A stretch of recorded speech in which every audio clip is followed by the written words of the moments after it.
We did see an alien ship up there when we were hanging out one night. It's like we drove those miles and we did the dirt to like get these opportunities. I don't question why I'm here. We've always said we're too indie for bluegrass and we're too bluegrass for indie.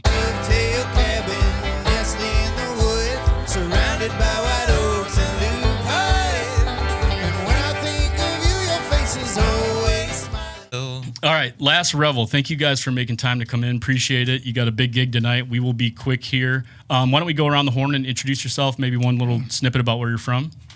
My name's Lee Hankey, and I'm from Monroe, Wisconsin originally, but kind of been all over with these boys ever since. So, my name's Ryan Aker, and I'm from New Glarus, Wisconsin. Vinny Donatelli, and I'm from Minneapolis, Minnesota. Ryan Krause from Bozeman, Montana. Okay, cool. Thank you guys for that. So how did you guys hook up? I mean, you're all from different places. How'd you... Well, we met... I met Ryan in Oshkosh, Wisconsin, going to school, and then we hated it there. So transferred to Mankato, Minnesota. Okay. Yep. And it took us a little while to meet Vinny, but Vinny had a mohawk and he was doing some square dancing or something, swing dancing at a bar, and I was like, I gotta know that guy. And the band started pretty quickly after that, and we just played open mics and like had fun. We were just having fun playing music. So that's where I met these. That's where I met these two. And then Krause was a much later addition. After we decided to add a bass player, lost that bass player, Krause became available, and turns out he likes all the same stuff we do, which is way more important than how good he is at bass. Yeah, they invited me to my favorite bar to get cheesesteaks in Bozeman, and I was like, well, this is probably going to work out pretty well. It was like 11 o'clock when we got some pictures. It was good. Pictures and cheesesteaks. Yeah. So I was like, yeah, okay, this will work. So the whole time had it been the same instrumentation, everybody playing the same thing? No, Vinny. So the longest time it was just a trio, and was that 3 or 4 years ago? We kind of tried to expand. We wanted to expand the band a little bit, and before that, though, Vinny was kind of switching back and forth between playing upright bass and fiddle, depending on the song. Yep. And we kind of got sick of that, so we're like, let's just add a fourth band member. Yep. Cool. Well, it sounds full, and I'm really excited for the song. What songs are you guys going to play today for us? We're going to do 2 after this. We're going to play a song called Dovetail Cabin off a record called Dovetail. And it's about, when the world is scary, which is a lot, you can just close your eyes and imagine you're somewhere else. And the Dovetail Cabin is where I'd like to be most of the time. So. Sure. Then the other song we're going to play is Tall Grass, which is kind of inspired by a few years ago feeling I was finally starting to kind of get my life together a little bit, getting married and kind of starting the next chapter of life with my wife and reflecting on kind of the early years of falling in love and then getting to a point where it seems to be coming together, but it seems like the whole world is, and once again, the whole world falling apart around us. There's a theme. Yeah. Well, so I noticed you guys lead, different people lead. Does that mean you wrote one, you'll write a song and lead it, you'll write a song and lead it, or you guys write songs and somebody leads it? How does that work? It kind of goes, we'll throw a song around a little bit in the beginning. Typically, if Vinny's singing it, he wrote it. I think we've only broken that rule once.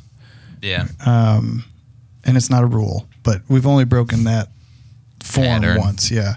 But Ryan writes a lot of songs for us, and then it's either me or Vinny sings those.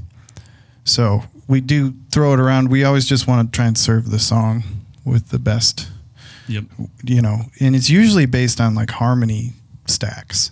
If the melody's kind of higher, then I'll usually take that and then we'll stack the harmonies below it. But if it's in the middle, usually it's Vinny or I don't know. There's no rule. Yeah. But Ryan, for when you start songs, how are you sitting around riff based? Is it lyric based? Is it melody based? Music's usually first, chord progression or some kind of interesting riff on the banjo or whatever. I'll have like demos on my phone of just like, just kind of like random mouth noises at first, just to kind of get the melody down. And then, words first, meaning later, I think. Exactly. Up for interpretation. Yeah, there you go. Well, you guys sound great. You've had a heck of a month. Holy cow. Ryman, how was that? It's the best room I've ever played by far. Yeah. It's the best live venue in the country for sure. It was super cool. Yeah. So the funny thing, I didn't realize you guys were playing there so close to coming here. And a buddy of mine, Clint Venhorst, he lives there. He sent me a video of you guys playing. I'm like, no kidding. They're like, I knew you guys had it on the schedule, but I didn't dawn on me. It was like 2 weeks before. Yeah. And I'm like, that's so cool, man. And it sounded great from his phone. So that's a good thing. But that venue's something else. Yeah, it's amazing. And then the Opry after that. Yeah. Unbelievable. Yeah, it was such a surreal experience. I mean, it's such an honor to be a part of it for sure. It felt like a TV show, more than a performance. Yeah. So many cameras and stuff like that. Oh, I bet. It was cool we felt honored to like that our songwriting was worthy of being there with all those. I mean, so much history there is incredible. Yeah, so. That is amazing. Good for you guys. Doing some research, I noticed, and tell me if this is right or wrong, but before 2020, you guys might have like split a little bit. Yeah, we quit. Well, I quit, and then I was having a lot of problems with the lifestyle and the touring, and I just kind of burned out. But we were doing 200 plus shows a year for quite a few years in a row there, and it was hard for my mental health to think about that and to analyze it constantly. And then we split up. We all went our separate ways. You all got married. Then we all did some solo music. And then I took a bunch of shrooms, and that helps. And I got a therapist. And if it weren't for that therapist at the time, I don't know if I would have ever had the guts to call these boys and say how much I missed them, and how sorry I was for that wave pool that created all of it. But then I didn't think the band would start again. I just missed the friendship. But it happened pretty quickly and pretty naturally after that to play music together again. So, and now I couldn't be happier. Now I feel, this is everything now. Yeah, you guys are killing it right now. So 2021 is kind of when it came back together. Is that right? We behind closed doors. Yeah, we kind of at the end of 2021 we got it back together and just started playing music again, kind of internally, and then early 2022 we recorded some music and released it and started playing some shows again. But feels like forever ago now. Yeah. So when did Ryan? When did you actually join? What year was that? Last year. I think we first practiced maybe last March or April, maybe. I think it was April. And then first shows were, we went and played this cool water park. That was pretty fun. But then we went on this... Hold on, where did you... Well, water park? Yeah, I can't actually... Do you remember what was it? It wasn't a water park. It was a white water center. It was a water park. It was like a North Carolina, Charlotte. There's like a whitewater rafting center where they zip lining, wall climbing, all that sort of stuff. Like man-made whitewater rafting. Yeah. Yeah. I was so nervous for that one. And then we went on this 2-week trip around the southwest or southeast. Went had some great shows. Went to Richmond. Richmond was pretty fun, and I think we did Raccoon Motel on that run as well.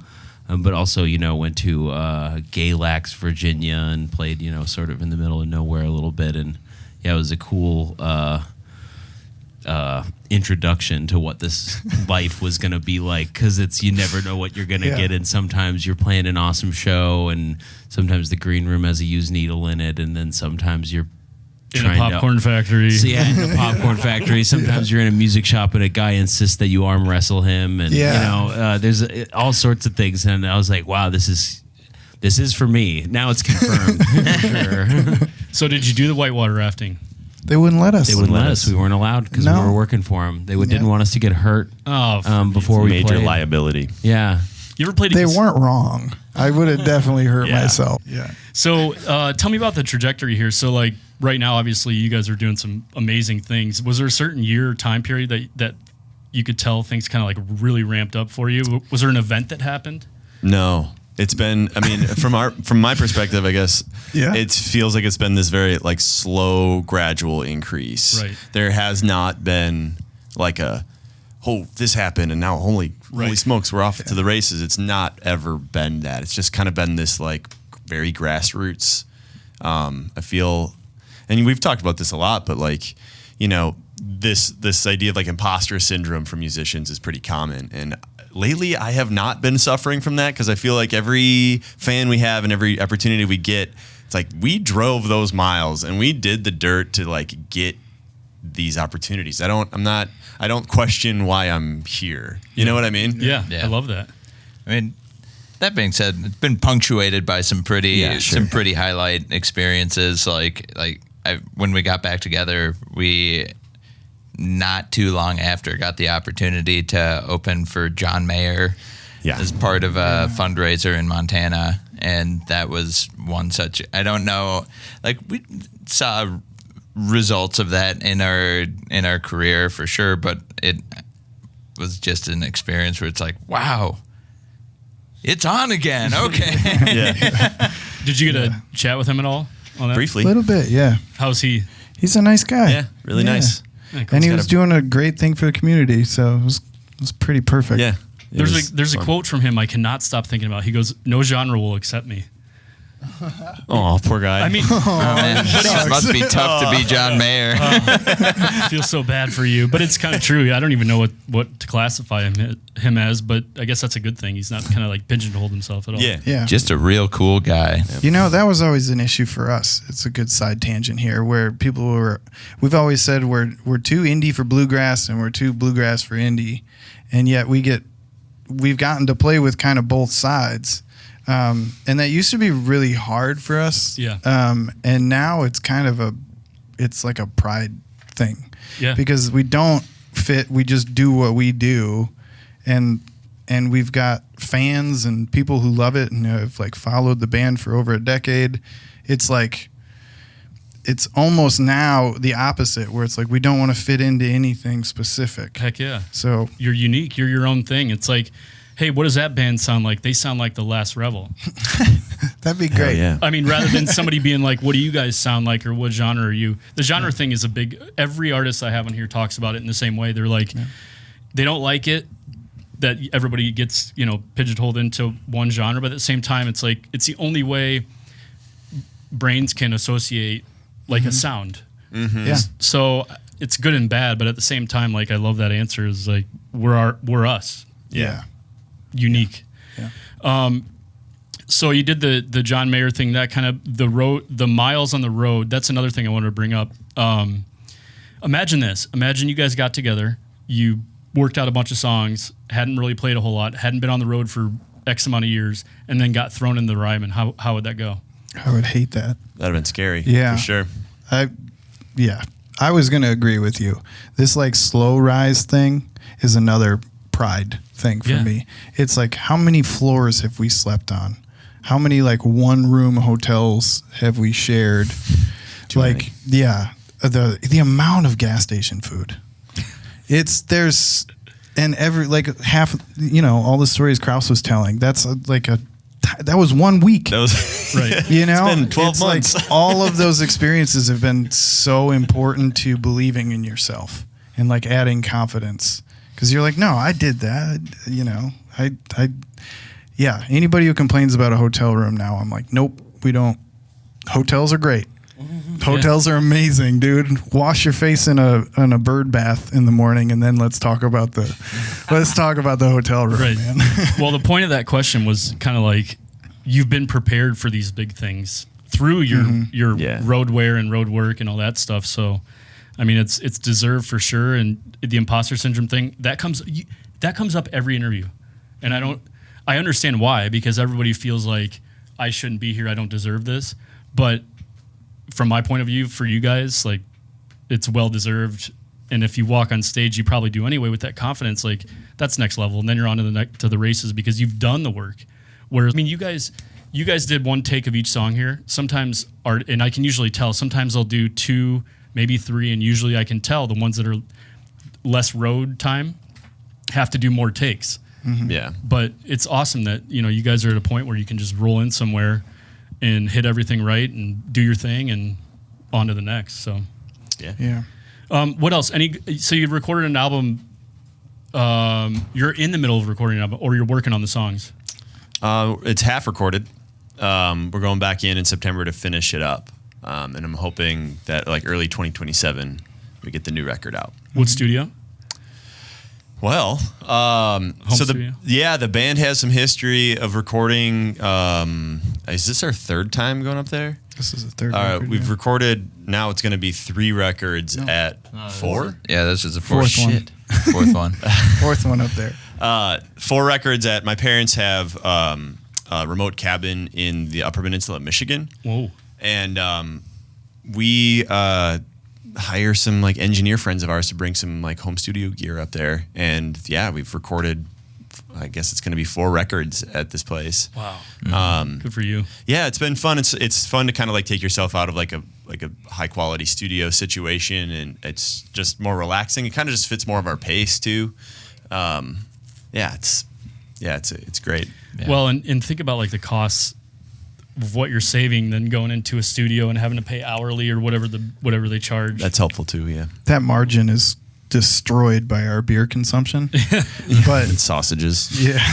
Oh yeah, I bought Soup. way too many brats. We ate them. Actually, it wound up being the perfect Yeah. number of brats, actually. Is it 40 brats? No, it was 20. 20 brats. That's a lot. That's a lot of brat. Yeah. I was For like, 3 days. 2 per person, 5 people, 20.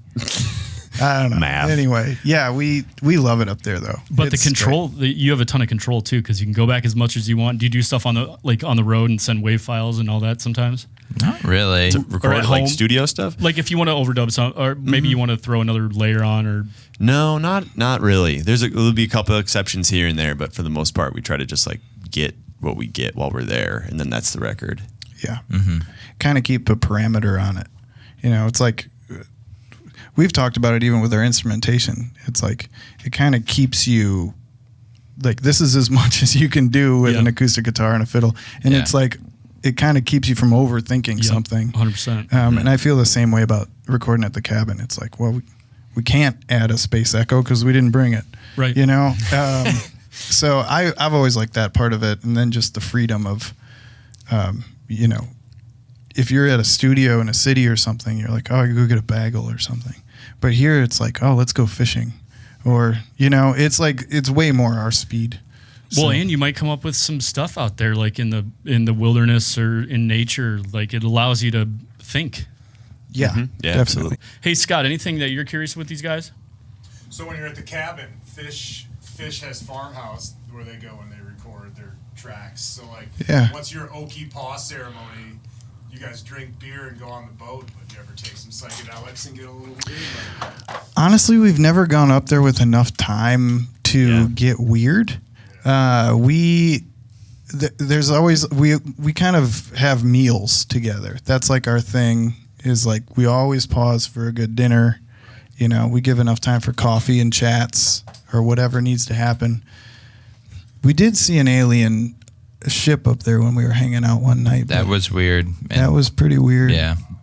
But no ceremony really. And I don't think that was really, that wasn't directed by drug use either. No, it wasn't. Stone sober. alien shit. It was like a big red light that was over the lake. And then all of a sudden it was over on this shore. And then all of a sudden it like blinked twice and then was gone. And I remember all of us talking about it, which this is the funniest part of the story. It was like, oh man, we should forget that. We should forget that ever happened. And then I brought it up before we went up last time. I did forget it. It's gone. He Well, I don't know. was like looking at They me like I was erased my crazy. memory. Some Men in Black stuff. Right. Anyway, yeah, there's not like another human within like 20 miles usually when we're up Yeah, there. it's not like someone was just like futzing around with their drone Right. Yeah. at 1 o'clock in the morning Yeah. So up by that cabin. Well, you're aware, like the aliens are underneath the Arctic Circle, so there's a possibility. the ice wall, yeah. We're a big Agartha band, so we're all about it. Yeah, we're flat earthers. Flat Earth Nation, dude. Hey, one thing, this may seem a little kind of strange, but one thing, I get a lot of people that watch our stuff and they're aspiring musicians. Like they're maybe you guys 15 years ago, or even when you kind of started. Is there any piece of advice you have to get somewhere with it, or what to do, or anything like that? Be in a band with your best buds. Yeah. That's that's the most challenging part, is like just making the like social dynamics staying chill. Like, Yeah. and it's easier when you're good friends. Right. If you didn't like the people you start this with, you're really not going to like them when things get serious. Yeah. Yeah. And just aligning priorities is a Yeah. lot easier when everybody is just on a friends basis to begin with. Yeah. I always think about, like, I would say 98% of your time is the hang. Yeah. It's like, how many times have we talked about how many hours we drove or flew, and then you Goddamn. play like 60 minutes. Yeah. And you spent 3 days to make it happen. So you spend so much more time together as friends than you do playing music. So I would, like I said before, I'd rather have a good hang than a good bass player, you know? Luckily, we got both. There you go. There we go. As somebody who, was in bands with friends, and maybe one or two of those bands fell apart, I think that my advice as a late joiner to this band would be the words of my father, which are have a bass and be willing to travel. Yeah. Yes. There you go. That's great. That works too. So you guys are all great buddies. That's strange because when you guys were talking about Krause earlier, I didn't think that, but that's fine. I'm teasing Krause. Vinny was interested in picks. You want to divvy out some? Oh yeah, let's do this. You guys don't have to play with these, but I do. here, take one, pass it around. Okay. Thank you. Throw them out to some people. That'd be cool. Yeah, I will. What else? Yeah. What else you guys want to talk about? Anything coming up that you're excited about? We talked about the album. Any shows coming up you're excited about? Tonight you're playing the Rhythm Section Amphitheater opening for JJ Gray, which is super cool. Yeah. And I'm really appreciative of you guys carving out time to do this, because obviously we're in the middle of nowhere, so it's difficult to get for a special trip. So We appreciate you having Yeah, us. man. yeah, but anything else coming up that, go ahead. I did want to just shout out Kevin Israel. He's the engineer that we're working with on this next project, and his studio is Sundog Studios. Sundog Studio. Sundog. Yeah, the brand new Sundog Studio. In Minneapolis, he does a great job. He's the best hang. Yeah. Yeah. Yeah, big fall tour coming up, kind of all over the country. We're back in the Midwest a little bit this September, and then it's not announced yet, but we're coming back in January too. Okay. So keep an eye out. We'll be around. Chicago or No. We just played there. yeah. No, this January we're playing in Madison, Minneapolis, Green Bay, Duluth, and Milwaukee. Sweet. You ever heard of the Salt Shed? Yeah. Oh, yeah, man. Oh, yeah. You've not played it? No. I'm predicting this 12 months from now. Sometime in the next 12 months, you're going to play it. I All love right. that. Manifesting. Thank I like you. it. I'm putting it out there in the universe so your UFO can clock that in. Love it. We'll see you there. Yeah. Hey, we'll end with this. Any cool, funny road stories you guys have? Oh my God. Like could be anywhere from diarrhea, could be anywhere from forgetting one of your bandmates. Where do you even start? Do you want to hear, like, just yesterday there was like 5 of them? That's my favorite part of this job. Which one do we want to tell? Well, I mean, we could all have our own small anecdotes if we want, really quick. If you have like a shorter, I don't one have to anything do. short. Oh, I mean, I do remember I used to be in a stoner metal band. And my most vivid memory for our little West Coast tour that we did for that was, eventually pulling over in this trucker parking lot and sleeping just on the gravel because I didn't bring anything with me because I just wasn't doing good. But just listening to a lot lizard and a trucker argue about money for 3 hours from like 2 a.m. to 5 a.m., not being able to sleep, just smoking the night away. Good. I slept on top of our band van at a festival once. That was a pretty good spot. That's a good spot. I don't know why that didn't come up sooner. It was just, which one you got? This was many years ago, but we played a Halloween show in La Crosse, Wisconsin. Okay. And for some reason, we wanted to go as presidents. Lee and I, he was I was Teddy Roosevelt. I was Abraham Lincoln. And Vinny, I don't know if he didn't get the memo or like just didn't want to, but he said, I'm coming as the devil. But then all he had was this red skin suit, no horns or nothing. I was having a difficult time. Also, a difficult time finding any devil props that year for some reason, but I got the skin suit. Yeah. Like one of those that go over your whole body. And Yeah. like has a hood on it. Like Green Like Man. Green yeah, Man. like but from Red Man. Always Sunny. It's always sunny. Yeah. Yeah, but So red. that was just Vinny's costume. So it was, that's one maybe Everybody was my like, favorite which one is he? Halloween president? experience for sure. Yeah, that's a good one. All of mine are kind of inappropriate. Dangerous. Yeah. Yeah. Dangerous to say. Let them rip. Oh, If it's that inappropriate, I'll cut it out. I don't know about that. Hey, thank you guys for coming. Good luck tonight. Hope to see you sometime soon. I don't know.